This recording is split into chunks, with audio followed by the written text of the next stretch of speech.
welcome to episode penultimate. While you've been busy working your magic on stage, we've been busy airbrushing it to perfection in the Thornley Multimedia Suite, featuring these awesome 27-inch Macs. This is in fact a authorised Apple Training Certification Centre, so if you want to get freaky with Final Cut Pro, you know where to go. Talking of freaky, you should see what's been on stage this week. Tell me about it. We've had everything from bug phobias to virtual manipulation, crazed doctors, blood, tar. As Eric Hetzler would say, much of that's expressionism. So let's take a look at that variety show of performances this week. We go down to the Deep South, the look at George Fafakas' adaptation of Tracy Letts' Bug. And replay the other variety acts that took place this week. We get gruesome and chat to Mark Hooper, who expresses his fascination with German expressionist acting. And finally, we meet Matt Williams and his team, who promise to produce yet more variety on stage for you before it's too late.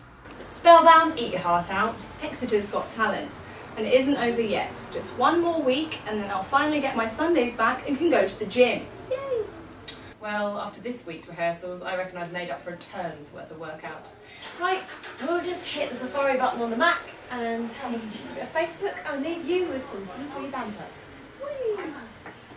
For a gripping 2 hours of naturalism, I was transported to a Deep South motel just outside Oklahoma, where the relationships between a lonely, abused waitress, If you do ask now, I don't want to talk about it again. her friend, ex-husband and an AWOL Gulf veteran are driven to boiling point by increasing paranoia over the imagined existence of bugs. No, it's just like a bed bug or some shit. Maybe kill it. No, I had it between my fingers, but it scribbled out. And although with comedy elements at first, the increasing paranoia of Charlie O'Riordan took Tracy Letts' play into the psycho-thriller category and gripped us in a believable world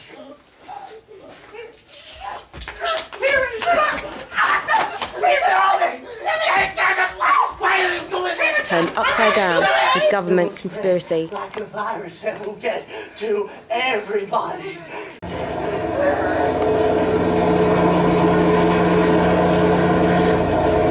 But as for your contention that there are no bugs, There ain't no bugs! The accents were spot on.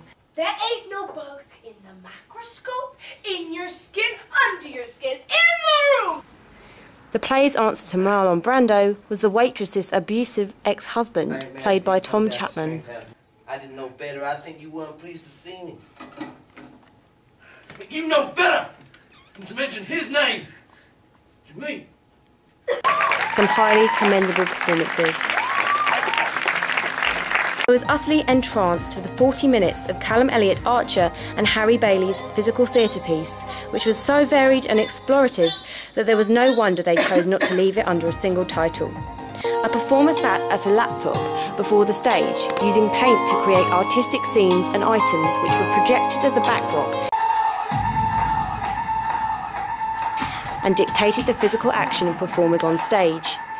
It was impressive how they aligned their shadows with objects on the back wall in order to create optical illusions and link their 3D selves with the 2D objects.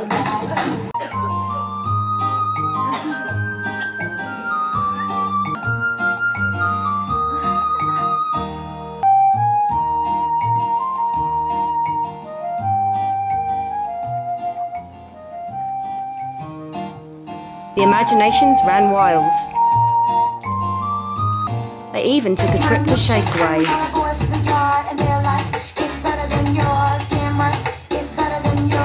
I was surprised that with quite brief moments of actual choreographed dance, this piece was still so physically motivating. I learned the difference between dance theatre and physical theatre.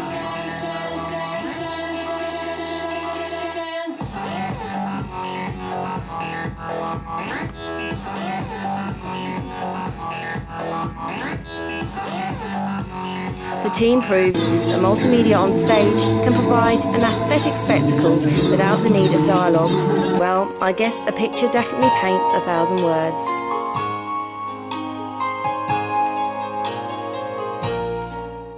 Nick Havergal's Greet Sunshine centred around the institutionalised life of Scalpel, played by Toby Hannah. sharing with a couple of other crazed characters, including a mute girl. Patience. Come on now. Patience. And a comedian, Lev. It's chewing gum, Lev, not a fucking roast dinner. Actually, to be fair,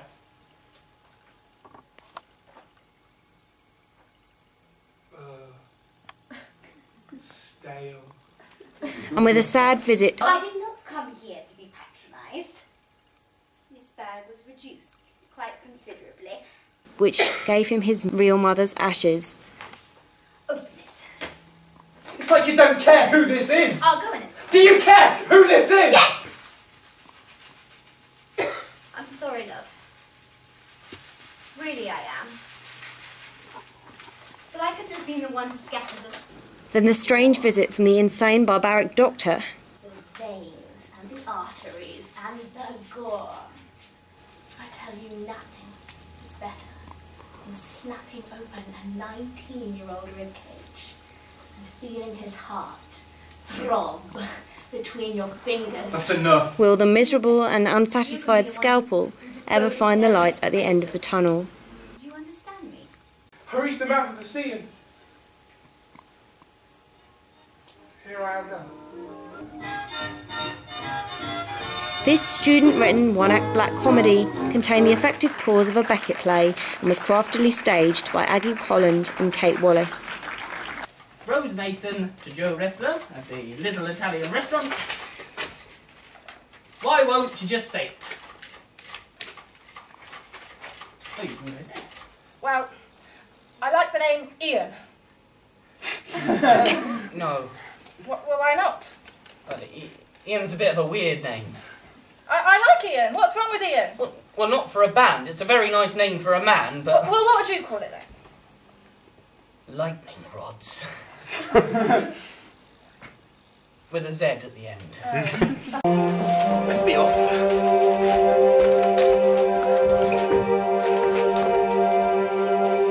I told them it was a hug, but they didn't believe me. I'm very sorry. Would you like to sit on my bench? Just me and you on my bench. I'm Elvin. You're not going to give up till I shake your hand, are you? No. I'm Joe. Nice to meet you, Joe. Yep. Joe Wrestler. Joe Wrestler. Yep, Joe Wrestler. You're Joe Wrestler. Yes, I'm Joe Wrestler. Me, a Joe Wrestler. Well, it looked like you loved her. It looks like I loved her. Yeah. What are you talking about? Well, I just looked like you loved her. Oh, okay. Look, there's no need to get up. There's no need to get up. Look, You score you now. go back, mate. I'll shut up about Rose, I promise. Who mentioned the name? Huh? Who mentioned the name? Isn't there anything you want to say to me? Anything?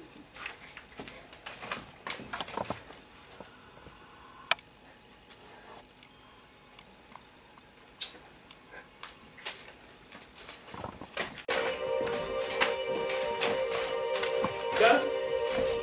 Oh, do you remember that conversation? Yeah. The one where I said, you love her? And you were like, only as a friend, and I was like, hey, more than that. Yeah. Did you tell her? Did I tell her what? Well, did you tell her that you loved her? No. Next, I'd like to thank my best friend Joe, firstly for accepting to be my best man. I've known Joe now for about 8 years, and I can honestly say he is the nicest guy that I know, and he's always been there for me.